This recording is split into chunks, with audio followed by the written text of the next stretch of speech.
ఈ నెల 11వ తారీఖు జరుగు ఎదుల్లాపురం మున్సిపల్ ఎన్నికల్లో 7వ వార్డు నుంచి నా తమ్ముడు బుర్రా మహేష్ మీ అందరి గుండెల్లో ఉండే కాంగ్రెస్ పార్టీ అభ్యర్థిగా నిలబడ్డ సంగతి మీ అందరికీ తెలిసిందే. మీ అందరి అమూల్యమైన ఓటు మీ గుండెల్లో ఉన్న ఇందిరమ్మ పార్టీ మీ సీనన్న గుర్తు హస్తం గుర్తు మీద అత్యధిక ఓట్లు వేసి మంచి మెజార్టీతో తమ్ముడు మహేష్ ని గెలిపించాలని మనస్ఫూర్తిగా మీ అందరినీ అభ్యర్థిస్తూ ఈ కార్యక్రమంలో పాలు పంచుకున్న వేదిక మీద ఉన్న గుర్రాలపాడు గ్రామ నా కుటుంబ సభ్యులు, వేదిక ముందున్న నా ఆడబిడ్డలు, అన్నదమ్ములు, మీడియా మిత్రులు అందరికీ మనస్ఫూర్తిగా హృదయపూర్వక నమస్కారం.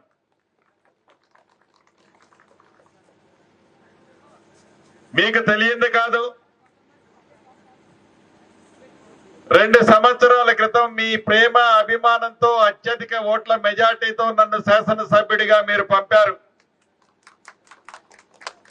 ప్రజా ప్రభుత్వం కావాలని రాష్ట్ర వ్యాప్తంగా ఇందిరమ్మ ప్రభుత్వాన్ని ప్రజలు తెచ్చుకుంటే దాంట్లో ముఖ్యమంత్రిగా రేవంత్ రెడ్డి గారి నాయకత్వంలోని ఈ ప్రభుత్వంలో మీ సీనన్న మంచి మంత్రిగా ఈ ప్రభుత్వంలో పనిచేసే అవకాశాన్ని, మీ రక్తాన్ని చెమటగా మార్చి నన్ను గెలిపించి పంపిస్తే సేవ చేసే భాగ్యాన్ని నాకు కల్పించారు.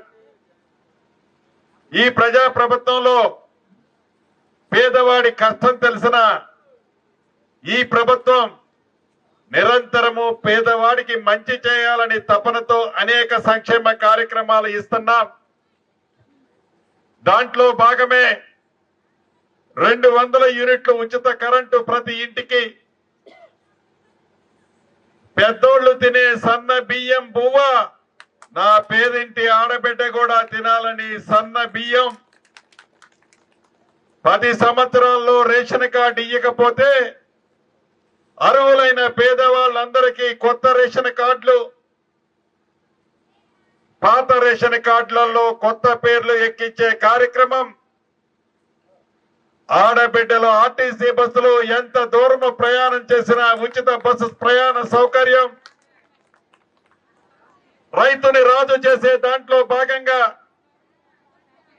మొదటి 9 నెలల్లోనే 2 లక్షల రూపాయల రైతుల రుణమాఫీని రాష్ట్ర వ్యాప్తంగా చేశాం.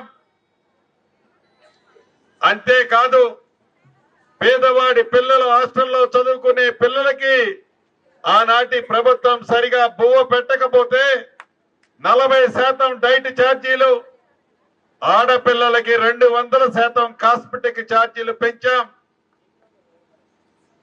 పేదవాడి ఆత్మ గౌరవానికి చిహ్నంగా ఉండే ఇల్లు ఆనాటి 10 సంవత్సరాలలో పేదవాడికి ఆ ప్రభుత్వం ఇవ్వలే. ఈ ప్రభుత్వం వచ్చిన మొదటి సంవత్సరమే 4.5 లక్షల ఇళ్లు ఇచ్చాం. మన ఎదుల్లాపురం మున్సిపాలిటీలో కూడా 587 ఇళ్లు ఇచ్చాం. మన గుర్రాలపాడులో కూడా దాంట్లో వాటా వచ్చింది. 1 విడత ఇచ్చాను, రేపు ఏప్రిల్లో 2వ విడత ఇస్తాను, 3వ విడత ఇస్తాను, 4వ విడత ఇస్తాను. ఇచ్చింది కాకుండా ఇంకా 3 విడతల్లో పేదవాళ్ళందరికీ ఇందిరమ్మిళ్ళు ఇచ్చే బాధ్యత మీ ఇంటి పెద్ద కొడుకుగా నాదే, ఆ శాఖ మంత్రిగా.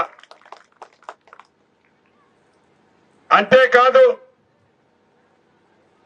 ఇక్కడ మా నాయకులు అడుగుతున్నారు, ఇళ్ల స్థలం ఉన్నోళ్ళకైతే ఇల్లు ఇస్తున్నావు సీనన్న, ఇళ్ల స్థలం లేని వాళ్ళు పేదోళ్ళు కూడా కొద్దో గొప్ప ఉన్నారు, వాళ్ళకి ఇయ్యాలా ఇళ్ల స్థలం అని అడుగుతున్నారు. నిజం, ఇళ్ల స్థలం కూడా ఇచ్చే బాధ్యత ఆ శాఖ మంత్రిగా, రెవెన్యూ శాఖ మంత్రిగా ఇళ్ల స్థలాలు కూడా ఇచ్చే బాధ్యత నాదే. అర్హులైన పేదవాళ్ళు ఎవరైతే ఉన్నారో ఆ పేదవాళ్ళకి తప్పకుండా ఇళ్ల స్థలాలు కూడా ఇస్తానని ఈ వేదిక ద్వారా మీకు తెలియజేస్తున్నాను.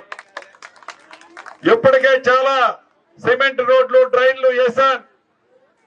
ఇంకా కొన్ని ఉన్నాయి, ఇంకా కొన్ని వేయాల్సినవి ఉన్నాయి.